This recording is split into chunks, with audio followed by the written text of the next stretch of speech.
Principle 5, price is not first.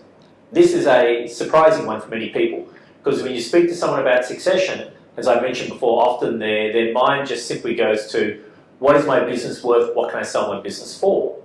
And what we have found through the research which we have done is, when you look at those who have not yet commenced the succession process, those who are undertaking a succession process, and those who have completed, go back to those who haven't yet started succession, one of the key priorities will be maximising sale price. It's the sale price. The focus is on the sale price.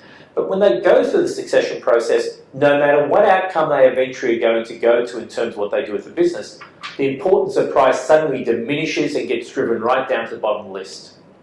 So one of the key principles of succession is price actually is not first. It's not your prime consideration. You should not be chasing it. So we want to talk about this and just get an understanding of why this is important.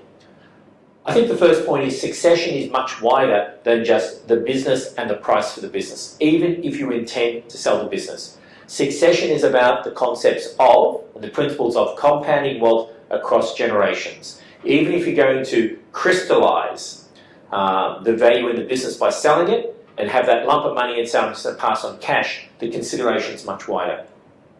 As a side point, which may help to just strengthen this point, someone who I've known now for probably 35 years in business, we have only spoken about selling the business. That is, their intent has always been, I'm going to build the business, I'm going to sell the business. 2 weeks ago they sat down and they said, you know how I was thinking of setting the business up to sell in 5 years' time? Well, my son's now in his early 20s and he may be interested in the business, so maybe I need to think about this. I don't think my daughter will be, but I've never actually spoken to her about it. So he had actually never considered the question of, should I just sell the business, or is there a better way to grow and develop the business? What is the better outcome for the growth of wealth in the family across generations? And this is where succession sits. So you need to be very careful. Often the focus simply drops to price and it gets locked in price and you can't get away from that. You need to sit outside that and think about it. But there is also some very strong strategic principles as to why price should not be first. Even if you're thinking about selling the business, the question is better pitched at 2 points: continuity of the business and ongoing jobs for employees. So again, coming back to that succession research, what we found as we went from those who had not commenced succession to those who had completed succession and considered the process successful, effective, and achieved the outcomes they were after, they had focused on continuity of the business and ongoing jobs for employees. And you would say, but why? Part of it lies, I believe, in legacy, but the other part lies understanding really where capital value lies within a business. And let's unpack that a bit more. So succession is about compounding of wealth across generations. If you think about the business representing a capital value which you wish to transition across the generation or you wish to materialise, you then have to begin to say, okay, what is it I need to generate? I need to generate a certainty about the future. I need to, in actual fact, identify capital value drivers in the business where they are, and I need to ensure I'm investing in them. These are the elements which underpin the wealth of your business. Certainty about the future, identifying the capital value drivers of the business and investing in those capital value drivers. There's an expression, capital value lies in certainty. It is a true and good rule to apply to. What does that mean? The more certain I am about the ability of your business to generate the profits it's earned in the past, in the future, then the greater value your business has, the less risk which is associated with it. So you then begin to say, okay, certainty about the future, where does this lie?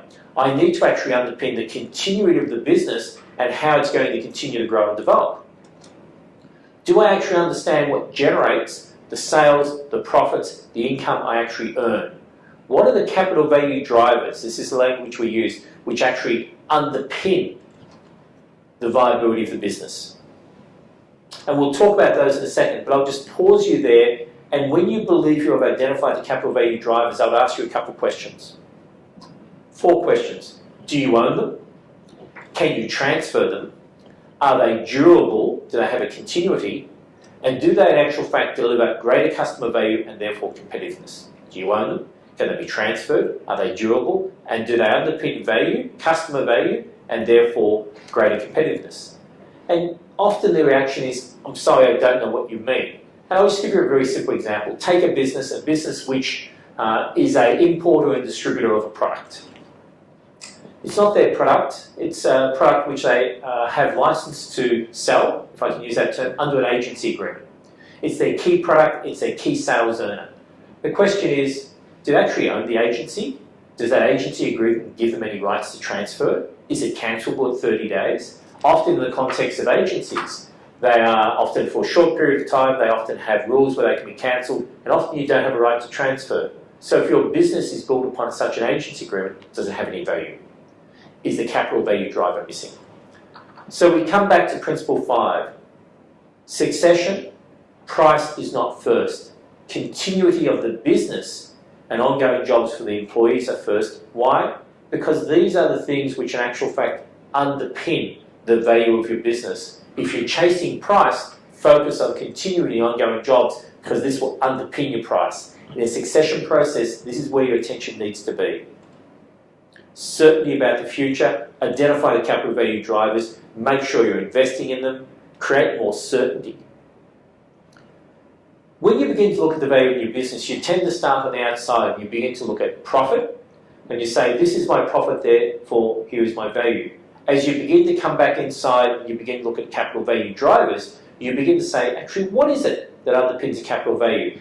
And you'll begin to find that as you look and you begin to identify these capital value drivers, they'll be intangible assets. This is where value lies these days. Let me give you some examples. The types of things which can be the intangible assets that underpin the capital value drivers or are the capital value drivers in your business. They could be artistic, copyright. They could be contracts, agency agreements, license agreements, supply contracts. It could be customers, lists and relationships. It could be data, databases and information which can be used. It could be more of an engineering context, designs, blueprints, software. It could be human capital, trained workforce.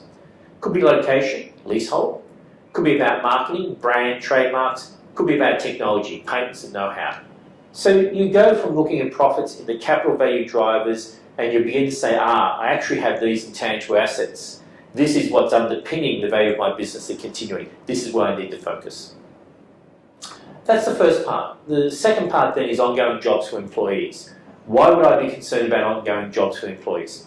Often in a succession context, this is about legacy. It's about recognising that they have helped you build the business and you feel a responsibility and a desire to make sure they actually have a future employment opportunity. That is very often where it comes from. But again, there's a second very much strategic intention behind this.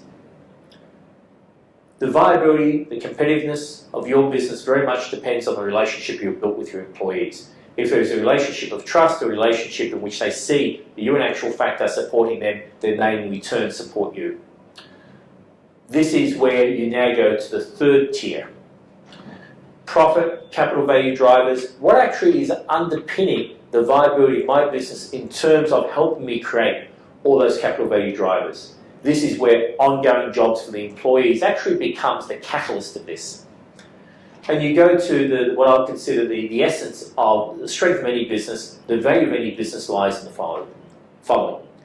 Worthy leadership, a customer focus really driving customer value, a purpose and a vision for the business that inspires, the right culture for the type of business you've got, an attitude of proactivity, recognising and investing in the core competencies, engaging with employees in a value proposition that establishes trust and commitment with them. The first starting point in succession is not to focus on price, it's to actually focus on the capital value drivers, it's to focus on the things which underpin the ability of that business to continue and the ability to support the employees. Be careful you don't suddenly jump on price and go down that line. Step away from it and make sure you focus on continuing ongoing jobs, and this is where capital value will lie.